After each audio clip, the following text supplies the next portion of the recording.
Estamos de vuelta con nuestras ciudadanas y ciudadanos 360. Los presento de inmediato. Matías Walker, bienvenido. Muy buenas noches, Daniel. Y Marcela Hernando, bienvenida. Muy buenas noches, Daniel. Y Jaime Velorio, muy buenas noches. Buenas noches. Diputados, todos UDI, Partido Radical, Partido Demócrata Cristiano. Todavía no es Partido Demócrata de Centro, ¿no? Demócrata cristiano, mucha honra. Ah, ya. ¿Qué te pareció la idea de los demócratas de Centro? Muy innovadora de parte de Ignacio Walker, pero a mí me gusta el nombre Democracia Cristiana. ¿Innovadora pero mala o innovadora pero buena? Además, de acuerdo a la encuesta académica, es el partido más conocido por los chilenos. Ya. Lo que suponemos que es bueno, porque uno puede ser conocido para bien o para mal. Pero por cierto. Ya, partamos con la discusión que hoy día dentro de la oposición, pero también hacia la derecha con la situación de la DC, del Partido Comunista. Marcela, ¿qué te ha parecido la DC tratando de retrógrado al PC, el PC anunciando que no van a conversar más con la democracia cristiana? Ustedes quedan un poco en medio, ¿qué se hace con eso?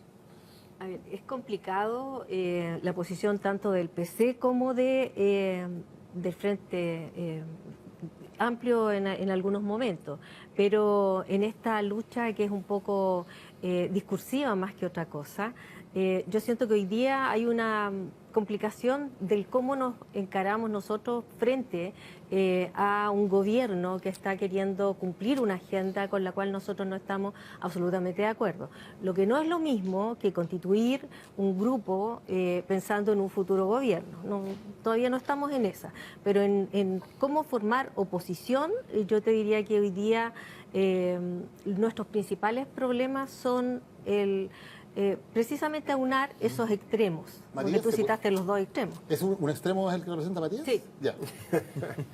A ver, yo creo que la democracia cristiana está en la oposición, Daniel, pero nosotros nos definimos como una oposición constructiva, propositiva. Eso es lo que quiere la gente. De acuerdo a la encuesta académica de hoy, la democracia cristiana ha aumentado en 16% su porcentaje de aprobación ciudadana y sola representa más porcentaje de adhesión que toda la suma de los ex partidos de la nueva mayoría en conjunto. Y eso porque creo que le estamos hablando al país, al sentido común ciudadano, desde la oposición, pero una oposición propositiva. Nosotros en el caso de la reforma tributaria formamos un equipo de profesionales y técnicos que elaboró un documento de más de 100 páginas con una propuesta frente al país, y vamos a hacer lo mismo en materia previsional y ojalá podamos coincidir en la mayor cantidad de temas con el resto de la oposición. Pero llegado el momento de votar, nosotros decimos, bueno, preferimos legislar que no legislar, porque eso le hace bien a las pymes, a los adultos mayores y a las regiones que estamos representando. Jaime, ¿cómo se ve desde Chile Vamos lo que está pasando ahí? Bueno, yo estaba practicando primero hacer cabritas para ver qué es lo que pasa mañana en el Congreso. Pero más allá de eso, yo creo que hace bien para Chile que la democracia cristiana primero tenga esa posición que es más de centro, que no es ir a hablarle a las barras bravas de cada uno de los partidos, que están a la espera siempre de que uno les dé señales y que les hable. Y yo creo que el PC y el Frente Amplio están demasiado acostumbrados, que son ellos los únicos que pueden poner la tónica. Entonces, que cualquiera que no esté alineado exactamente con lo que ellos dicen, lo hacen pedazos. Y el ejemplo hoy día, o a quien les tocó hoy día, fue obviamente a la democracia cristiana. Pero hay un punto que es relevante, que dice hoy día Matías, y es que en la reforma tributaria, el problema de la integración o desintegración es uno que hoy día está tomado casi como que fuera, no sé, como algo sacrosanto.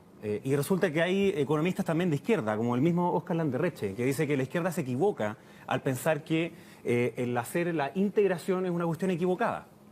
¿Por qué? Porque, entre otras cosas, hoy día lo que piensan muchas personas de la izquierda es que un emprendedor que retira de capital, digamos, tiene rentas de su emprendimiento por 660.000 pesos, paga 9,45% de impuestos, que es lo mismo a lo que paga un empleado de una empresa que tiene un sueldo de 3.900.000. Es decir, es la lógica de que todo empresario es rico y que todo rico es empresario. Y la realidad no es así. Que fue la frase de Óscar Landerreche en la entrevista ayer en la tercera. Exactamente, y que algunos lo veníamos diciendo hace un buen rato atrás, y eso es absurdo. Simplemente es no ver la realidad. Entonces, cuando empiezan estas lógicas de querer hablarle a Twitter, a Facebook, para ver quién tiene más like, se cae en esta pelea que los ciudadanos simplemente no entienden. Entonces, claro, a mí esta pelea entre el presidente de la democracia cristiana y el presidente del Partido Comunista, como digo, claro, es como para comer cabritas, pero en la práctica también es un problema, porque significa que hay un clima al interior del Congreso que no facilita el que vayan entendimiento. ¿Marcela? Bueno, primero una mención a propósito de la encuesta CADEM y lo que dice Ignacio, porque efectivamente en esa pregunta, perdón, Matías, Pero en esa pregunta, la pregunta es DC versus el resto de la nueva mayoría. Y hoy día nueva mayoría es una marca con la que nadie quiere identificarse. Entonces yo diría que están subvencionados por la forma de hacer la pregunta. ¿Por qué no se quieren identificar con esa marca? Porque es una marca mala, es decir, todos estamos conscientes de aquello. Ahora, en relación a lo que tú dices, yo creo que hoy día deberíamos hacer un esfuerzo transversal. Yo creo que a nivel de empresarios, microempresarios, pymes, etcétera, estamos todos de acuerdo. Y en ese contexto nosotros siempre estuvimos abiertos a la oposición completa, y así está en la propuesta que se le hizo al ministro de Hacienda al tema de la integración. Siempre y cuando esto no signifique que sea regresiva y siempre que no signifique una disminución de la recaudación, porque nuestro problema es que esta modificación va a recaudar menos impuestos que lo que teníamos. Entonces, ¿de dónde va a salir esa compensación?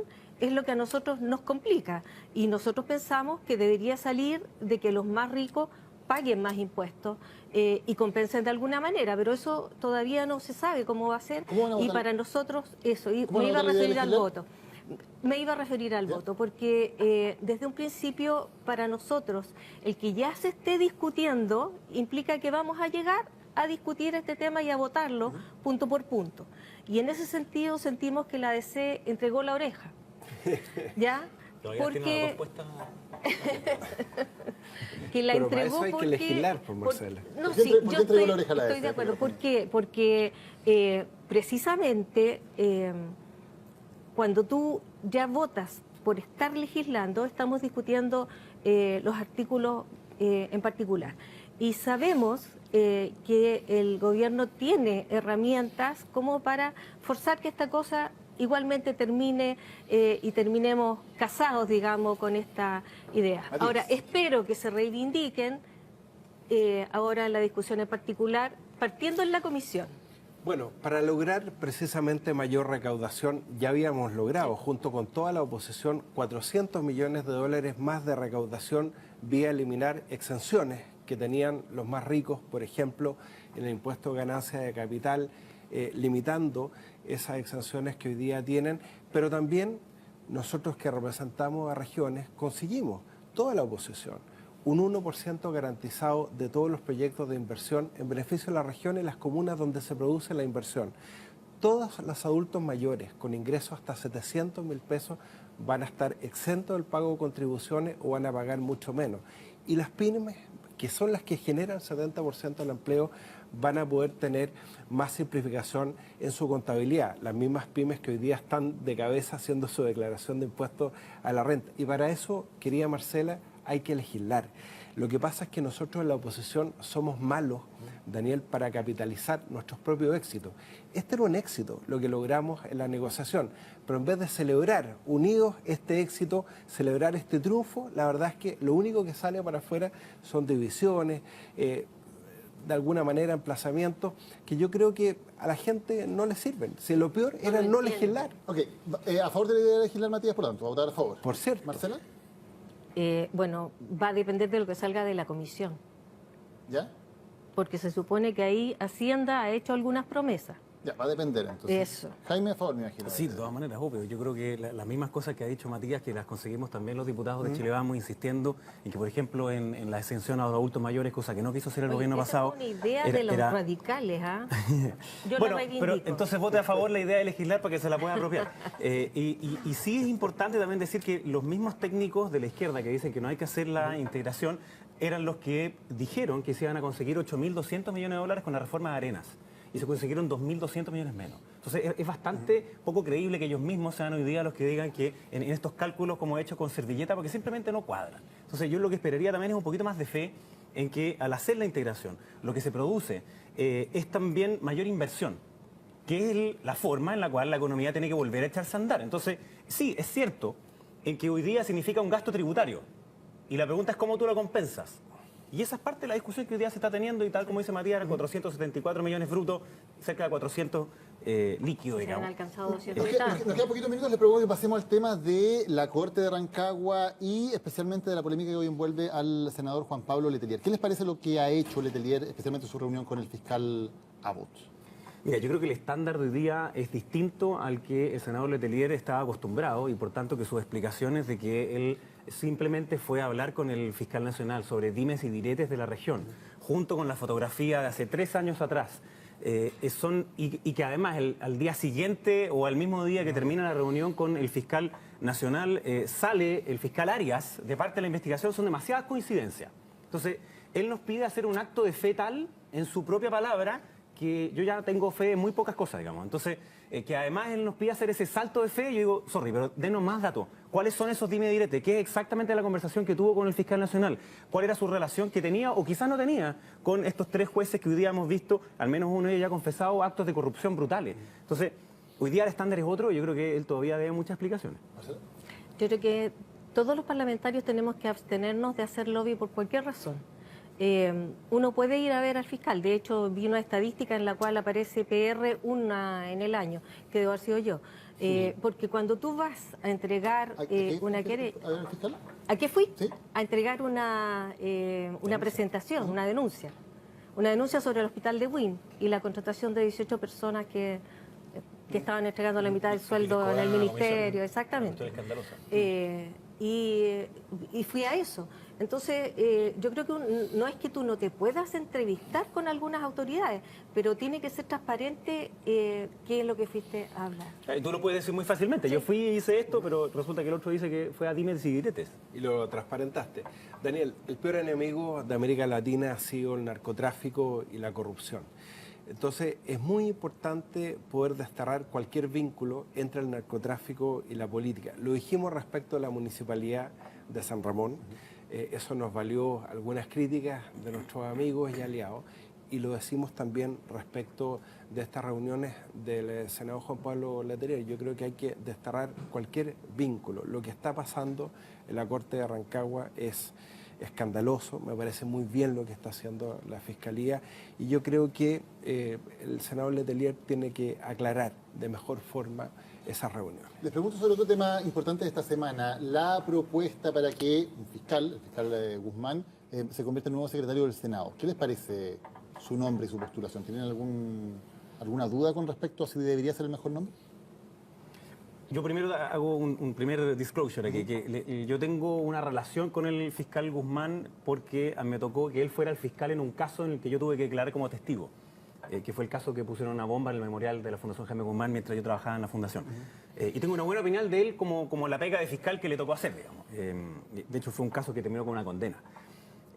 Y desconozco cuál será el resto de su labor profesional, digamos, y su estándar. Entonces, nadie duda de su idoneidad profesional, la duda es si es correcto que un fiscal en ejercicio esté al mismo tiempo postulando un cargo importante en el Senado. Básicamente esa es la discusión, entonces, más allá de los méritos que tenga alguno. Lo digo porque quiero separarlo de la persona en sí misma, del cual tengo una muy buena opinión. A mí me parece que puede ser problemático para una persona que hoy día es fiscal en ejercicio el que postule a un cargo en el que, si bien no le toca fiscalizar directamente a los senadores que hoy día están ahí en alguna causa específica, sí ocurre que al menos debería haber un periodo como de cadencia, un periodo de 6 meses de congelamiento, como ocurre en otras partes, para que no se dé esta lógica de que el regulador va donde el regulado y después viceversa, o en este caso quien fiscaliza como fiscal a todos, obviamente a los políticos, pero a toda la ciudadanía, digamos, cuando hay posibles delitos, también pase a ser parte de ese otro poder del Estado. Entonces, a mí me hubiese parecido que era mejor que, no sé, después de 6 meses o algo así, él pudiera postular a cargos como estos. Sin embargo, me imagino que tuvieron a la vista todo esto, la comisión que lo elige, y los senadores van a tener esa votación. Y solo termino con lo siguiente, que a mí me encantaría que este tipo de cargos, así como otros que también los senadores votan, fueran con audiencias públicas. Así como son los hearings en Estados Unidos. Es decir, que todas las personas sepamos exactamente cuáles fueron las preguntas y cuáles fueron las respuestas y después que ellos tomen la decisión en base a eso. En el caso de los candidatos a ministros de la Corte Suprema o la postulación al fiscal nacional, son audiencias públicas. Yo estoy totalmente de acuerdo con Jaime. Yo tengo la mejor opinión del fiscal Guzmán en todo lo que es persecución del delito. Él tiene muy buenos números, sobre todo en combate al narcotráfico. Yo creo que el trámite legislativo, probablemente tal, requiere mucha experiencia, requiere mucha especialidad. Respeto mucho la decisión del Senado de llamar a un concurso para externos al Poder Legislativo. pero yo creo que viendo los secretarios nuestros que tenemos en la Cámara, todo lo que es la experiencia respecto a admisibilidad de proyectos de ley, trámites de proyectos de ley, yo creo que es muy relevante, pero respeto la decisión del Senado. Pero no le parece nada problemático en esta situación en que un fiscal está postulando al mismo tiempo? Lo que pasa es que cuando un concurso es abierto, tú no puedes hacer una discriminación, porque ahí entras en un problema ya constitucional, legal. Pero yo creo que es mejor respetar la carrera funcionaria y la experiencia en materia de trámite legislativo, en mi opinión. Yo creo que, a ver, es complicado porque él tiene todo el derecho a postular. No obstante ello, hoy día los estándares éticos son mucho más altos. Como dice Jaime, esto no tiene ningún impedimento legal para postular y tampoco está involucrado en alguna causa de investigación que tenga que ver con los senadores. Pero de la misma manera como tuvimos un contralor que salió de la Contraloría para irse a trabajar al gobierno, yo creo que no se ve bien. Y en ese contexto yo creo que es un tema que hay que legislar y hay que legislarlo no solamente para este caso, sino que para un periodo moratorio para una serie de autoridades. Marcela, Jaime, Matías, muchísimas gracias por habernos acompañado hoy en 360. Muchas gracias. Muchas gracias. Buenas noches. Gracias a ustedes también. Recuerden que ahora viene la entrevista de Tomás Mochetti con el fiscal Moya, que está investigando precisamente el caso de corrupción en la Corte de Rancagua. Ojo, porque entrega antecedentes muy importantes sobre la dimensión, la magnitud que está tomando este caso. Así que quédense con CNN Chile y la entrevista de Tomás Mochetti. Mañana nosotros nos reencontramos nuevamente en 360. Buenas noches.